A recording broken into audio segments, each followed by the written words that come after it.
Vous regardez Niveau d'Info, bonsoir et merci de nous rejoindre pour décryptage. La Cour internationale de justice donne raison à la diplomatie sud-africaine, le pays de l'arc-en-ciel qui a porté plainte contre Israël devant cette juridiction internationale dont le conflit israélo-palestinien. Israël doit se conformer à l'arrêt rendu par la CIJ, lui ordonnant de faire tout ce qui est dans son pouvoir pour prévenir le génocide contre les Palestiniens et Palestiniennes à Gaza. Mamadou Diouf, bonsoir et bienvenue. Merci. Bonsoir Charlotte. Le 29 décembre dernier, l'Afrique du Sud a saisi l'instrument juridique de l'ONU accusant Israël de génocide dans l'enclave palestinienne. Tout à fait. Il faut saluer la fidélité de l'Afrique du Sud à la cause palestinienne. C'est dommage que les autres pays africains aient, baissé la tête. Une bonne partie des pays africains ont baissé la tête.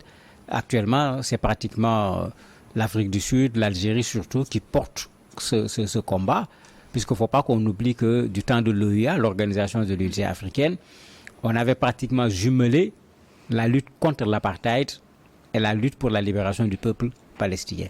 Heureusement, en Afrique, l'Afrique du Sud est en train de porter encore ce drapeau et il faut les féliciter pour l'action qui a été menée, puisque on ne peut pas comprendre qu'on dise que nous sommes dans une situation de riposte parce qu'on a tué des gens chez nous et que la riposte soit une sorte de feuille blanche qu'on donne à quelqu'un pour lui permettre de faire ce qu'il veut. On est à peu près à 26 000 morts. En principe, on lutte contre le Hamas. Est-ce que le Hamas a 26 000 membres?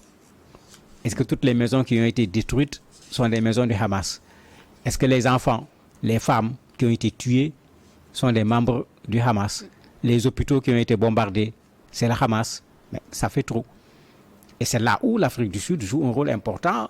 Et moi, ça me réconforte dans cette posture qui consiste à demander à ce que le continent africain puisse avoir un membre au niveau du Conseil permanent des Nations Unies, parce que ce pays montre qu'il peut parfaitement y aller et sans être sous l'influence d'un autre pays. Vous parlez donc de l'Afrique du Sud? Bien sûr, prendre des décisions en toute indépendance et en toute souveraineté. Mandela l'avait montré, ceux qui suivent sont en train de le montrer, mais ça rend pertinent le fait que l'Afrique a sa place au niveau du Conseil de sécurité des Nations Unies, au moins une place, voire même deux, avec un autre pays qui pourrait assumer la même responsabilité que l'Afrique du Sud assume aujourd'hui, parce que ce qui se passe à Gaza est simplement criminel et on ne peut pas comprendre que les gens se taisent comme si rien ne se passait. Mamadou Diouf, vous avez souligné une fidélité de l'Afrique du Sud à cette cause palestinienne, justement. Est-ce qu'il y a une explication à cet attachement? Mais bien sûr, on peut l'expliquer par le fait qu'ils ont vécu en partie ce que les Palestiniens vivent aujourd'hui. Parce que ceux qui sont venus en Afrique du Sud, ils n'étaient pas des Noirs, c'était des Blancs. Si on considère un peu ces Israéliens qui sont venus s'implanter sur le sol palestinien, il y a une similitude. Le vécu à l'époque, avec ce qu'on appelait les passes en Afrique du Sud, où pour sortir de ce quartier, aller par l'autre quartier, il faut tendre un papier. C'est ce que les Palestiniens vivent avec ce qu'on appelle les postes de contrôle là-bas. Où, puisqu'ils ont installé des colonies, les colonies ont, charcuté l'espace palestinien. Donc parfois, le Palestinien qui quitte un espace palestinien pour aller vers un autre espace palestinien doit passer par une colonie et il est contrôlé par quelqu'un qui n'est même pas nécessairement un militaire, qui lui demande de montrer carte blanche avant de continuer sur son propre territoire, ce qui s'est passé en Afrique du Sud. Et autant, l'ANC a lutté pendant des années, y compris par la voie militaire à un certain moment, autant ces Palestiniens sont en train de lutter aujourd'hui contre Israël. Donc il y a une similarité dans le fait que ces deux peuples se sont battus. D'ailleurs même, pendant un temps, on disait qu'Israël fait de l'apartheid au niveau de la Palestine. Ben, c'est maintenant qu'on parle de génocide avec la situation nouvelle qu'on est en train de vivre. L'AE demande, sinon les 15 juges de l'AE, on demande à Israël de faire tout ce qui est dans son pouvoir pour empêcher tout risque de génocide à Gaza. Ce n'est donc pas encore le cas. En fait, ce n'est pas que ce n'est pas encore le cas. Ça, on appelle ça des mesures conservatoires. Puisque un tel dossier, on ne peut pas le juger aussi rapidement. L'Afrique du Sud, le sachant, a posé le problème. On n'est pas encore au niveau de la décision définitive, elle viendra par la suite. Mais comme décision n'a pas encore été prise, la Cour ne peut pas déjà dire qu'il y a génocide. Mais puisque l'Afrique du Sud a fourni des éléments, la Cour prend ce qu'on appelle des mesures conservatoires. Et dans ces mesures conservatoires, la guerre a été, entre guillemets, humanisée par ce qu'on appelle le droit international humanitaire. La Cour demande de façon générale à ce qu'Israël respecte ce droit international humanitaire qui, bien sûr, n'est pas du tout respecté par Israël avec ce qui se passe aujourd'hui. C'est une punition collective, par exemple, puisqu'on dit Hamas, mais on punit les Palestiniens de façon générale sans tenir compte de leur appartenance ou pas au Hamas. Donc, il faut qu'on fasse attention.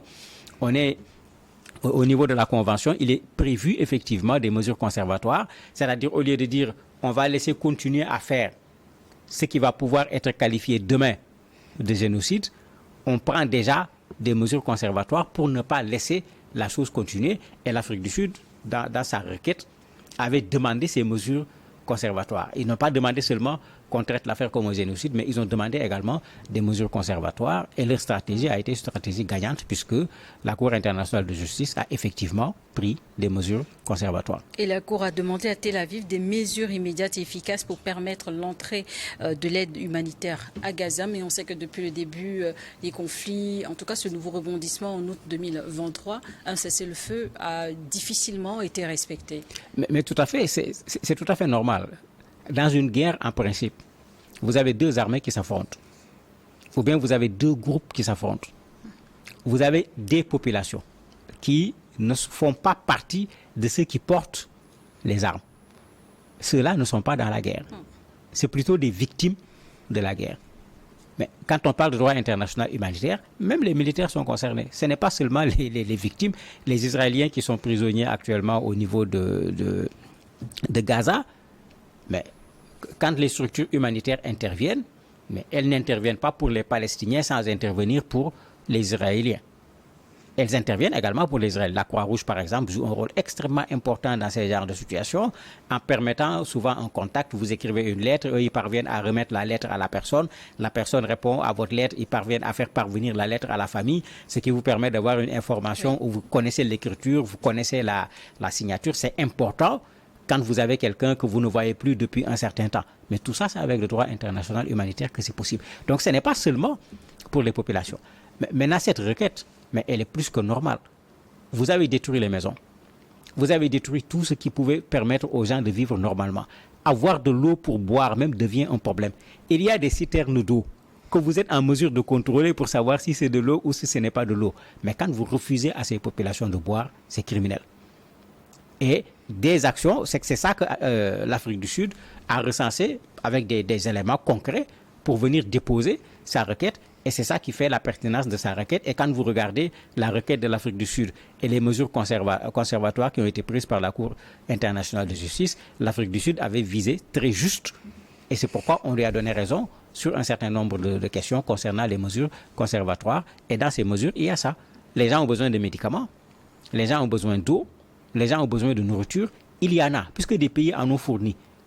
Vous avez tout cela bloqué à la frontière parce qu'Israël ne veut pas accepter que cela rentre. Mais en ce moment, est-ce qu'on va attendre le jugement, c'est génocide ou pas, avant de donner à manger aux populations? Mais si vous attendez le jugement, ça deviendra génocide puisque les populations vont mourir avant le jugement définitif. C'est tout le sens de ces mesures conservatoires pour qu'on laisse passer l'aide humanitaire pour venir en aide aux populations de Gaza.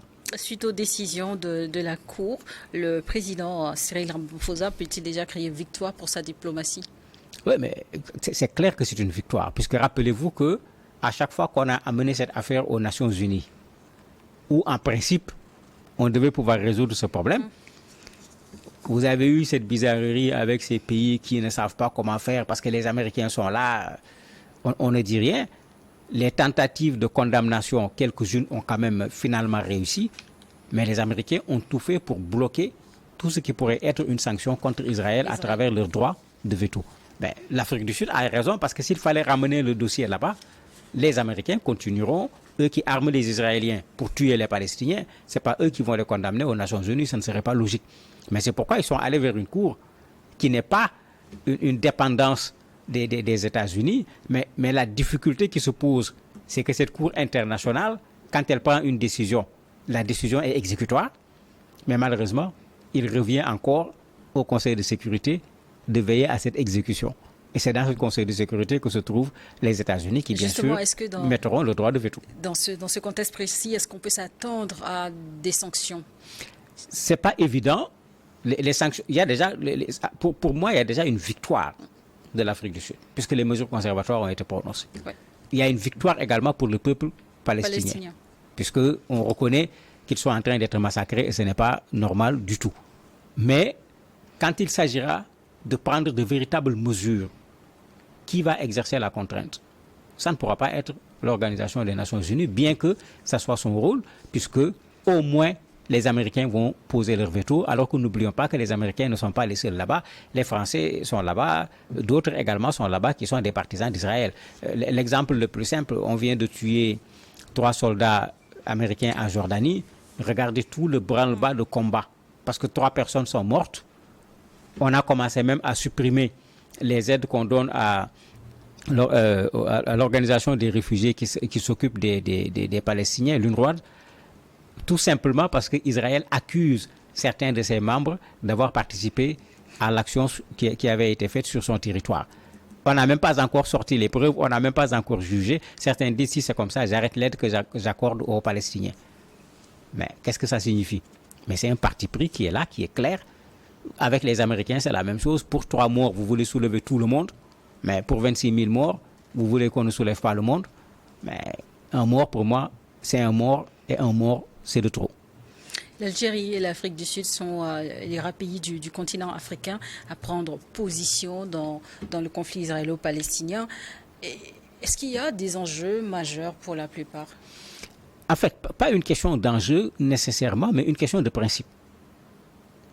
Une question de principe, l'Union africaine, bon, c'est vrai que nous sommes souvent nés après les indépendances, la lutte pour l'indépendance, beaucoup parmi nous ne l'ont pas vécu, ou bien on a vu nos parents qui l'ont vécu, ça nous a permis de revoir de quoi il s'agit, mais les Palestiniens sont dans cette situation.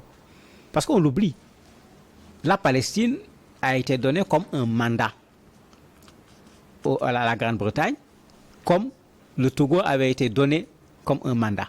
À la différence que on disait que la Palestine était prête, il fallait leur donner l'indépendance immédiatement. Le Togo pouvait être maintenu encore pendant un temps avant d'avoir l'indépendance. Mais le Togo fait 60 ans d'indépendance et la Palestine n'a pas encore son indépendance. Donc il y a un combat de principe qui était un combat de l'organisation de l'Union africaine, de l'unité plutôt africaine, et qui est également un combat de l'UA, puisque l'UA continue certains éléments de l'organisation de l'unité africaine. Malheureusement, ça ne semble plus être la priorité d'un certain nombre de pays africains, parce que c'est comme ça qu'il faut l'appeler. On ne les entend pas sur la question, on ne les voit pas. Les 2 pays qu'on voit le plus, effectivement, c'est l'Algérie, c'est l'Afrique du Sud. Vous avez tantôt le Maroc, parce qu'ils sont responsables d'un certain nombre d'actions concernant la Palestine. Vous avez tantôt le Sénégal, c'est la même chose, ils occupent des responsabilités. Mais franchement, c'est l'Afrique du Sud et l'Algérie que l'on voit sur le terrain de combat, pour ce qui concerne bien sûr le continent africain. Ailleurs, vous avez la Turquie, vous avez l'Iran, vous avez d'autres pays qui se prononcent, mais en Afrique, c'est les 2. Justement, un mot pour terminer sur la politique de Cyril Ramaphosa. Visiblement, le président sud-africain a dernièrement mise gros sur sa diplomatie. Le pays a accueilli également le sommet des BRICS. Mais tout à fait. En fait, l'Afrique du Sud, le Nigeria, en Afrique, il ne faut pas qu'on oublie que ce sont les 2 géants du continent africain. Et l'Afrique du Sud, depuis Mandela, a montré sa souveraineté. Ce n'est pas sur cette question-là, sur beaucoup de questions, l'Afrique du Sud a pris des positions fortes sans attendre une décision de l'Union africaine. Okay. Ils ont pris des décisions de façon souveraine et de façon forte sur beaucoup de questions internationales. Et c'est ça qu'on devait attendre de l'Union africaine. Oui, justement, ce qu'on veut comprendre, qu'est-ce qui favorise pour ce pays-là cette posture? Mais il y a d'abord Mandela. Puisque quand il est arrivé au pouvoir, vous avez vu, on a vu le contraire. D'habitude, c'est nos présidents qui courtisaient les présidents des autres pays pour aller en visite officielle. Ici, c'est le contraire. C'est lui qu'on courtisait pour qu'il vienne en visite officielle et c'est lui qu'on courtisait pour venir en visite officielle. Mais Mandela, c'était cette souveraineté, pas seulement de l'Afrique du Sud, mais de l'Afrique de façon générale. Mais malheureusement, il est arrivé au pouvoir à un âge très avancé. Il a eu cette intelligence aussi de quitter le pouvoir pour ne pas véritablement faire ce qu'il voulait faire quand il était jeune et qu'il ne pouvait plus faire à cause de l'âge. Mais l'ANC doit pouvoir continuer cet esprit souveraineté de Mandela, cet esprit également justice à l'échelle internationale, parce qu'on ne l'oublie pas, Mandela s'est battu contre de l'injustice dans son pays. Est-ce qu'il va pouvoir regarder de l'injustice ailleurs et l'accepter? Certainement pas. Cependant, le parti au pouvoir, l'ANC, en interne, a connu de nombreuses crises. On se rappelle de l'époque Jacob Zuma. Oui, ça c'est le paradoxe de beaucoup de pays africains. On va facilement régler des problèmes ailleurs. On est très prêt à aller faire de la médiation ailleurs, mais souvent à l'intérieur, on a du mal à résoudre ses propres problèmes. Mais ça fait partie de nos paradoxes. L'ANC aujourd'hui est minée par la corruption et minée également par une bataille de leadership. Ça date même d'avant Jacob Zuma, puisqu'il n'est pas le seul. En fait, depuis que Mandela est parti, et c'est normal, on a du mal à trouver un remplaçant à l'image de Mandela. C'est-à-dire aussi bien la probité morale que les principes. Il ne faut pas oublier que Jacob Zuma est venu remplacer un président et dans des conditions qui n'étaient pas honorables pour l'ANC. Lui, il a été remplacé dans les mêmes conditions. Le président actuel, on est en train également de l'accuser de corruption. Mais si ça continue comme ça, de l'ANC, il ne restera que la coque. Mais la substance aura malheureusement disparu. Merci beaucoup, Mamadou Diouf, d'avoir accepté de répondre à nos questions. Merci à vous également de nous avoir suivis et bonne suite de programme sur Nyon Info.